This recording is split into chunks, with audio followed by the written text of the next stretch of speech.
Hello everyone, सभी मित्रों को मेरा नमस्ते, सत श्री अकाल, आदाब और जय श्री राम। मित्रों, आज के इस वीडियो में हम बायोलॉजी या जीव विज्ञान विषय की पाठ्य योजना के बारे में चर्चा करेंगे। तो चलिए शुरू करते हैं।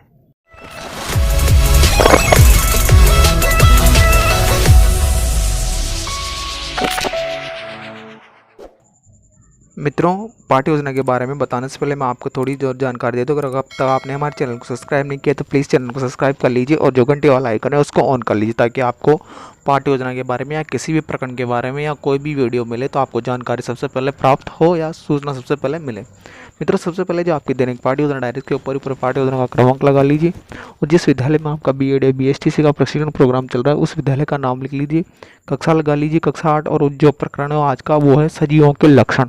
इस प्रकरण के ऊपर आज हम पाठ्य योजना तैयार करेंगे। मित्रों, इस प्रकार से आपको ये सारी खाना पूर्ति कर लेनी है। खाना पूर्ति करने के पश्चात में मित्रों नेक्स्ट हेडिंग जो आपके निकल के आती है आपके शिक्षण के उद्देश्य हेडिंग लगा लीजिए। शिक्षण के उद्देश्य के अंदर आपको 3 कॉलम बनाना है। शिक्षण के उद्देश्य, विशिष्टीकरण और अपेक्षित व्यवहारगत परिवर्तन। आप चाहे तो 2 कॉलम से भी काम चलेगा। शिक्षण के उद्देश्य और अपेक्षित व्यवहारगत परिवर्तन। आप चाहे तो विशिष्टीकरण वाले कॉलम को हटा भी सकते हैं। तो पहला शिक्षण का उद्देश्य आता है ज्ञानात्मक। तो ज्ञानात्मक शिक्षण उद्देश्य के कारण बच्चों में जो परिवर्तन लिखेंगे, विद्यार्थी सजीवों के लक्षण के बारे में प्रत्याशा एवं प्रत्याभिज्ञान कर सकेंगे। द्वितीय आता है अवबोध। तो अवबोध में आप लिखेंगे विद्यार्थी सजीवों के लक्षण की व्याख्या कर सकेंगे एवं सजीवों के लक्षण को समझ सकेंगे। तीसरा आता है आपका ज्ञानोपयोग। विद्यार्थी सजीवों के लक्षणों से संबंधित ज्ञान का उपयोग उच्च अध्ययन में कर सकेंगे। विद्यार्थी सजीवों से लक्षणों से संबंधित ज्ञान का उपयोग नवीन परिस्थितियों में कर सकेंगे। इसी प्रकार से चौथा आता है कौशल। तो विद्यार्थी सजीवों के लक्षणों के प्रति जानकारी प्राप्त कर सकेंगे। इस प्रकार से आपको ये शिक्षण के उद्देश्य लिख लेना है। पांचवा जो शिक्षण का उद्देश्य आता है वो है अभिरुचि। तो अभिरुचि शिक्षण का उद्देश्य में लिखेंगे विद्यार्थी सजीवों के लक्षण के प्रति चार्ट प्रदर्शित या मॉडल तैयार कर सकेंगे या उसमें रुचि ले सकेंगे। छठवा आता है अभिवृत्ति। विद्यार्थी सकारात्मक दृष्टिकोण उत्पन्न कर सकेंगे, इसमें रुचि ले सकेंगे या सकारात्मक दृष्टिकोण या वैज्ञानिक दृष्टिकोण का विकास कर सकेंगे। इस प्रकार से आपको 6 के 6 शिक्षण के उद्देश्य है। इन 6 के 6 शिक्षण के उद्देश्य को लिख लेना है। शिक्षण के उद्देश्य तात्पर्य है कि छात्र अध्यापक शिक्षक द्वारा जो बच्चों को प्रकरण पढ़ाया जा रहा है उससे बच्चे के अंदर क्या परिवर्तन आएगा, या आप ये प्रकरण पढ़ा के कोई भी प्रकरण पढ़ा के बच्चे के अंदर क्या परिवर्तन लाना चाह रहे हैं, वो आपके शिक्षण के उद्देश्य हो जाएंगे। इसके पश्चात मित्रों जो नेक्स्ट हेडिंग आती है आपकी वो अनुदेशनात्मक सामग्री या शिक्षण सहायक सामग्री जिसे कहा जाता है। शिक्षण सहायक सामग्री तात्पर्य है कि छात्र अध्यापक अथवा शिक्षक द्वारा जब बच्चों को शिक्षण करवाया जाता है शिक्षण कराते समय जो सामग्री उनकी शिक्षण में सहायता प्रदान करती है वो सारी शिक्षण सहायक सामग्री जैसे चौक हो गया, डस्टर हो गया, श्यामपट्ट हो गया, चार्ट मॉडल इत्यादि सारी सामग्री इसके अंदर आ जाएगी। नेक्स्ट हेडिंग आती है आपकी पूर्व ज्ञान। तो पूर्व ज्ञान में आप लिखेंगे विद्यार्थी सजीवों के बारे में पूर्व में सामान्य जानकारी रखते हैं। तो ये जाएगा आपका पूर्व ज्ञान। इसके पश्चात में जो अगली हेडिंग आपकी वो है उत्प्रेषणात्मक उपक्रम जिसे कहा जाता है प्रस्तावना प्रश्न। मित्रों, जो प्रस्तावना प्रश्न होता है आपकी पाठ्य योजना का सबसे महत्वपूर्ण भाग होता है कि जितना अच्छा आप प्रस्तावना प्रश्न तैयार करेंगे आपकी पाठ्य योजना उतनी अच्छी प्रभावपूर्ण निकल के आएगी। तो इसके अंदर छात्र अध्यापक द्वारा बच्चों से प्रश्न किए जाते हैं और कम से कम 4 प्रश्न और अधिक से अधिक 6 या 7 इसमें किए जाते हैं। तो आपको प्रस्तावना प्रश्न लिख लेने। नेक्स्ट हो जाएगा आपका उद्देश्य कथन। उद्देश्य कथन में आप लिखेंगे बच्चों आज हम सजीवों के लक्षण के बारे में विस्तार पूर्वक अध्ययन करेंगे। नेक्स्ट हेडिंग आपकी प्रस्तुतिकरण। तो संपूर्ण पाठ का प्रस्तुतिकरण आपको इसी के अंदर देना रहता है। तो प्रस्तुतिकरण लगा लीजिए और प्रस्तुतिकरण के अंदर आपको शिक्षण बिंदु, छात्र अध्यापक क्रिया, विद्यार्थी क्रिया, शिक्षण विधि और श्यामपट्ट कार्य, इस तरह से 5 कॉलम बना लेने। 5 कॉलम बनाने के पश्चात में जो शिक्षण बिंदु वाला कॉलम है उसके अंदर पहला शिक्षण बिंदु लिखना है आपका भोजन व वृद्धि। तो इस शिक्षण बिंदु के अंदर जो छात्र अध्यापक क्रिया वाले कॉलम है उसके जो विकासात्मक प्रश्न मैंने लिखा है इन विकासात्मक प्रश्नों को आप लिख लीजिए। विद्यार्थी क्रिया में बच्चे इन प्रश्नों के उत्तर दे देंगे। विधि कौन सी हो जाएगी आपकी प्रश्नोत्तरी विधि।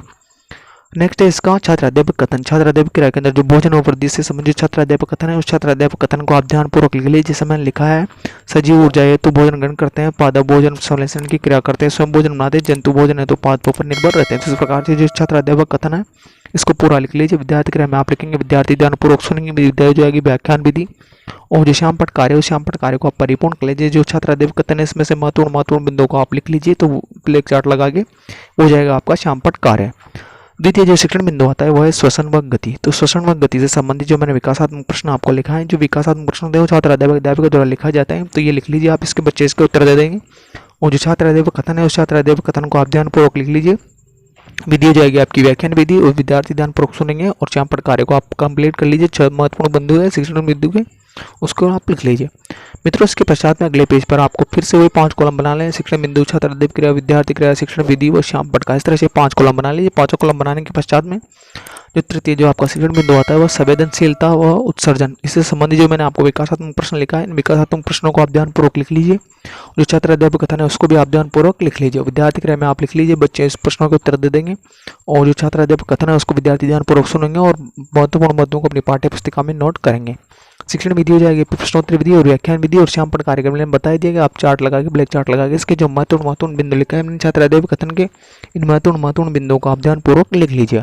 मित्रों इसके पश्चात में आती है नेक्स्ट हेडिंग आपकी पुनरावृत्ति प्रश्न। जो मित्रों जो पुनरावृत्ति प्रश्न होते हैं वो छात्र अध्यापक द्वारा पूछे जाते हैं, और इसलिए पूछे जाते हैं क्या कि उसने जो पाठ बच्चों को पढ़ाया है उसमें बच्चों का ध्यान एकाग्रचित होकर लगा रहे। और ये पुनरावृत्ति प्रश्न प्रत्येक शिक्षण बिंदु के पश्चात में आपको ये पुनरावृत्ति प्रश्न बच्चों से पूछने हैं ताकि उनका ध्यान पाठ से इधर उधर भंग नहीं हो।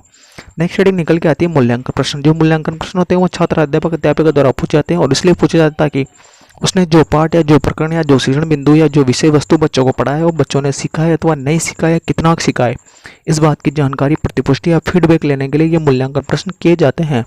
जो ये मूल्यांकन प्रश्न होते हैं वो छात्र अध्यापक द्वारा किसी प्रकार के तैयार किए जा सकते हैं। जरूरी नहीं जैसे मैंने प्रश्न उसी प्रकार से आप भी प्रश्न बनाएं, तो आप लघुतरात्मक, अति लघुतरात्मक, निबंधात्मक किसी प्रकार के प्रश्न आपके द्वारा तैयार किए जा सकते हैं ताकि बच्चों का आप मूल्यांकन कर सकें। अंत के अंदर आप बच्चों को गृह कार्य दे दीजिए। गृह कार्य ऐसा देना है जिसका टाइम स्तर से आपने बच्चों को अध्ययन करवाया है, उत्कृष्टनाएं के स्तर को ध्यान में रखते हुए बच्चों को आप गृह कार्य दे दीजिए ताकि घर पे जाके बच्चे उसको आसानी से कर सकें। आशा करता हूँ कि आपको वीडियो अच्छा लगा होगा। Thanks for watching.